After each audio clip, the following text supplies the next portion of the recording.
আমরা মুরগির ব্রুডিং ঘর পরিষ্কার করছি। এখানে আগে মুরগির বাচ্চা ছিল। আপনারা জানেন যে পোলট্রি এবং সোনালি এটা খুবই একটা সেন্সিটিভ বিষয়।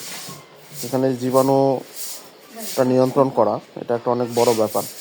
তো আমরা যেটা করি, মুরগির হচ্ছে একটা ব্যাচ ব্রুডিং কমপ্লিট হয়ে গেলে আমরা আবার এই ফ্লোরটা এরকম সাবান পানি দিয়ে পরিষ্কার করি। এখানে হুইল পাউডার ব্যবহার করা হয়েছে। হুইল পাউডার দিয়ে মেঝেটা পরিষ্কার করে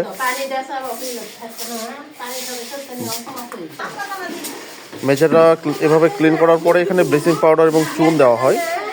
এরপরে এটা শুকিয়ে গেলে আমরা এখানে আবার রেনাটা কোম্পানির রেনা বিকেসি যে জীবাণুনাশকটা আছে এটা আবার স্প্রে করি।